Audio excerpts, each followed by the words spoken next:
अगर आप कहेंगे कि मुझे 100% पता चल जाएगा, ऐसा बिल्कुल भी नहीं है। अब जैसे ये अप्रैल, ये टफ महीना है। अब जो मैं कहती हूँ ये भी एक खतरनाक पेश गोई, इसके ऊपर इंटरनेशनल चैनल्स ने मेरा इंटरव्यू किया कि 2020 के एंड से हम एंड ऑफ वर्ल्ड में दाखिल हो गए हैं। ठीक है, फिर 2023 में मैंने कहा था झड़पों का आगाज़ हो जाएगा, और फिर मैंने कहा था ये झड़पें अब रुकेंगी नहीं, ये बढ़ेंगी। आप देखिए गज़ा के बाद अमेरिका शाम से पंगा ले रहा है, ईरान ने उधर अटैक कर दिया, अब ये झड़पें बढ़ेंगी। तो 2-1 साल तक ज़मीन पे सुकून नज़र आता है। अगर आप कह रहे हैं कि ये 100% की बात होगी उमर, मैं ये गुस्ताखी नहीं कर सकती। ये एक अंदाजे होते हैं, अल्लाह ताला ने देखिए कैसे करना है। अब ये जो जैसे मैं अप्रैल की मिसाल आपको देने लगी थी कि अप्रैल में मरकरी इतना कभी भी रेट्रोगेशन में लंबा नहीं चला, मैक्सिमम 10 दिन, 8 दिन, 12 दिन। 2 अप्रैल को रेट्रोगेशन के अंदर गया है और ये जाके 26 को सीधा होगा। आपने देखा दुबई में किस किस्म के हालात हुए। ठीक है, इंटरनेशनली आप देखें कोई ढंग की खबरें नहीं आ रही। मुल्क के अंदर भी अभी एक अजीब सा फिर एक कियोस सा मच गया, क्योंकि अप्रैल ने कियोस क्रिएट करना था। तो वो जो है, अब वो कियोस की सिचुएशन क्या होगी, या दुबई में ये रीज़न किस चीज़ से ये फॉल आएगा, ये मैं वो उसको मैं डायग्नोज नहीं कर सकती। मैं ये बता सकती हूँ कि ये टाइम सदका दीजिए, रब से मांगिए, रहम मांगिए। मैं तो अब ये दुआ लोगों से कराती हूँ कि खुदा के लिए अब दुआ का दायरा बढ़ा दीजिए, अल्लाह की पूरी यूनिवर्स की खैर मांगिए, तो शायद अपनी ज़िंदगी में भी खैर आ जाएगी। बिल्कुल ठीक है। तो ये कि इसमें ना मैं ये नहीं कह सकती कि मुझे रब ने को मुकम्मल ही वो रोशनी दी हुई, अपना नहीं पता होता। मैं आपको बताऊं कि मैं लंदन ट्रैवल कर रही थी और मरकरी फिर उल्टा चल रहा था। मरकरी जब उल्टा चलता है ये चोरियां कराता है, ये जो है पेपर वर्क की मिस्टेक्स कराता है, इलेक्ट्रॉनिक्स ख़राब कराता है। अभी अप्रैल में भी लोगों ने ये चीज़ें भुगती होंगी। मैं लंदन जाती हूँ, 16 को इसने सीधे होना है, और मैंने कहा चलो अब तो एक दिन रह गया। फिर भी मैंने एहतियात की हुई थी कि मैंने पैसे 3 मुख्तलिफ जगहों पे रखे हुए थे कि मरकरी उल्टा चल रहा है। और वो ऑक्सफोर्ड स्ट्रीट के ऊपर मेरे शुक्र अल्लाह का कि 3 मुख्तलिफ जगहों पे चीज़ें थी, तो उन्होंने जो वॉलेट निकाला तो उसके अंदर मेरे क्रेडिट कार्ड्स चले गए। मैं एक होमलेस, ऊपर से पेनीलेस। तो देखिए, मतलब ये नहीं कि वो मुझे बख्श देंगे, और मैं एहतियात भी की, लेकिन उस एहतियात से ज़रा लॉस कम हो गया कि मेरे जो मेजर कैश था वो अल्लाह ने बचा दिया, और वो जो कार्ड्स थे और वो निकल गए सारे। और हाउ डिड यू सर्वाइव कि आपकी कार्ड्स और सारी चीजें तो इम्पोर्टेंट होती, फटाफट वो तो ब्लॉक कराएंगे, वरना तो वो भी जो साथ पाकिस्तानी फैमिली थी उन्होंने मेरी मदद की कि ऐ तो फटाफट ब्लॉक कराएंगे, खतरनाक है।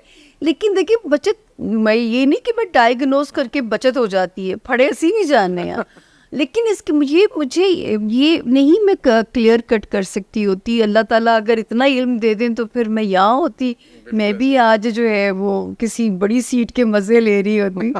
तो अच्छा, बल्कि भैया एक बात को मैं जेर से स्किप ना हो जाए, ये जो कहा जाता है लोहे मुश्तरी बनवा लीजिए तो आपके ये लग जाएंगे, खुदा का वास्ते इन बातों में मत आइए। ये कहीं वो लोहे महफूज से निकली लोहे मतलब देखिए ना, फलाने सितारे की लोग बनवा लें, लोगों ने सोने की लोहें बनवाते हैं, और ये बनाने वाले लाखों जो बनाते हैं, मुझे ये बताएं वो वहाँ बैठे हुए वो सिर्फ लोहे बनाने के लिए जो है वो 10 लोहे रखी अपना ना जो है वो। ये तो वही बात होगी कि एक बंदा बीमार हो गया और गया हुआ था उम्रा करने के लिए, तो उसने वहां से घर वालों को फोन किया कि मेरी तबीयत बड़ी खराब है, बीमार हूँ, दाता साहब जाके एक देख दे आए हो।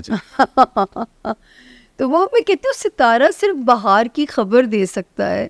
जैसे मैं भी हॉरोस्कोप रिकॉर्ड कर रही थी पिछले दिनों, शाबान का महीना था, मैं ऑलवेज हमेशा रमज़ान में उम्रा किया, तो शाबान था, तो मेरे सितारे में आया कि रूहानी सितारा बेहतर हो रहा है। तो मैंने कहा अल्लाह पाक क्यों ना शाबान में अल्लाह तू मौका दे दे अपने घर आने का। मैं मेकअप रिमूव करती हूँ क्योंकि सितारा ठीक था, मेरी मदद कर रहा था। 12 घंटों के अंदर अंदर सारी चीज़ें कंप्लीट हो जाती है और रब ताला के घर में पहुँच भी जाती हूँ।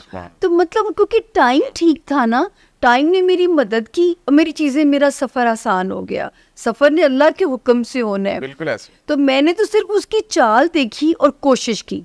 तो कोशिश तो करनी पड़ती है उमर के, सितारा सिर्फ बाहर की खबर दे सकता है, वो हिम्मत करिए। अब जैसे पाकिस्तान के लिए उमर, बार बार मैं हर जगह कह रही हूँ, ये 2 साल हैं जो वार्निंग ईयर्स हैं। 2024 और 25 अगर हम अब भी ना सुधरे, लेकिन मुझे ऐसे लगता है कि हम सुधर जाएंगे। कुछ हमारे मुल्क को वो उसकी मैं रीज़न अभी आपको बताती हूँ। और अब तो मैं नक्शा बनते हुए देख रही हूँ। बातें तो ये मैंने पहले की हुई है, अब तो वो नक्शे इसमें एक सवाल भी ऐड कर लीजिए। आप अक्सर कह रही होती हैं कि जब से पाकिस्तान बना है, पाकिस्तान ने बड़ी मुश्किलात फेस की, तो अब आके कुछ थोड़ा सा पाकिस्तान के नसीब खुलना शुरू हुआ है। तो ये क्या एक थ्योरी है या इसमें क्या आपको नजर आ रहा है जिसकी बुनियाद पे आप ये कह रही है? एक चक्कर होता है। जैसे हम जब पैदा होते हैं, अगर हम वीक सितारे लेके पैदा होते हैं ना, तो वो एक सितारे ने पूरा चक्कर काटना होता है, फिर वो आपको रिलीफ वाले उसमें लेके जाता है। अब ये सेहरा, इनमें से किसके सर बंधेगा उमर? ये सेहरा जो है वो पीपल्स पार्टी लेती है या खान साहब कल को लेते हैं। मैं तो बहुत खान साहब के लिए भी दुआ करती थी जब वो आए थे, तो मैंने कहा था इनकी शक्ल में अल्लाह ने लीडर दे दिया हमें। और जो है, लेकिन ये कि 2024 और 2025 जो पाकिस्तान के प्लैनेट की जो पोजीशन है वो बहुत अच्छी है। अगर इस वक्त भी किबले दुरुस्त नहीं किए, आपस की लड़ाइयाँ ख़त्म नहीं की, ये जो म्यूज़िकल चेयर होता है सीटों का, ये ख़त्म ना किया, तो फिर यहूदियों के तो बड़े स्ट्रॉन्ग अज़ाइम थे कि पाकिस्तान 2025 नाउज़बिल्ला कि दुनिया के नक्शे पे नहीं होगा। और जो है इसके छोटे छोटे जो है ना वो टुकड़े कर दिए जाएंगे, जो कि हमने खान साहब के मुंह से भी बयान सुना। तो जो है ये उनकी प्लानिंग है, ठीक है।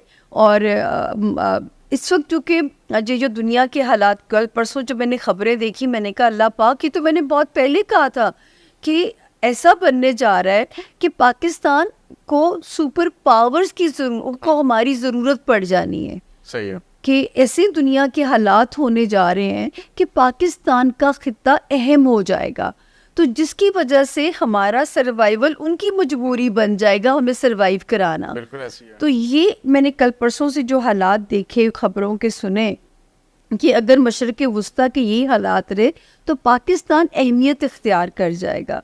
तो वही देखिए, ये बात मैं आज से 3 साल से कह रही हूँ। अहमियत तो पाकिस्तान ने पहले भी इख्तियार की थी, जब चाइना सीपैक के through one road one belt initiative को चला रहा था जी। लेकिन अनफॉर्चुनेटली पॉलिटिकल इंस्टेबिलिटी की वजह से पाकिस्तान दोबारा उसी जगह पर जाके खड़ा हो गया। अच्छा, ये आज पाकिस्तान ने IMF को भी एक दरख्वास्त दी है कि एक और बेल आउट पैकेज चाहिए हमें, IMF से पैसे चाहिए इस इकॉनमी को रन करने के लिए। मुझे ये बताएंगे ये IMF से हमारी कब जान छूटेगी, आज़ादी कब मिलेगी IMF से? देखिए, यही वो जो है इस जून से, ठीक है, इस जून से पाकिस्तान का सितारा मज़ीद सॉलिड हो जाएगा, बल्कि मई के महीने से भी कुछ निशानियां बननी शुरू हो जाएंगी। तो लग रहा है कि इनको एक और पैकेज वहाँ से मिल जाएगा। ठीक है। अब आके संभालना या लेके चलना, वो तो इनको फिर अपनी जान मारनी पड़ेगी, क्योंकि सितारे तो इस वक्त 26 तक पाकिस्तान के बहुत बेहतर हैं। अच्छा, 2026 के सेकंड हाफ तक सितारे बड़े सॉलिड हैं।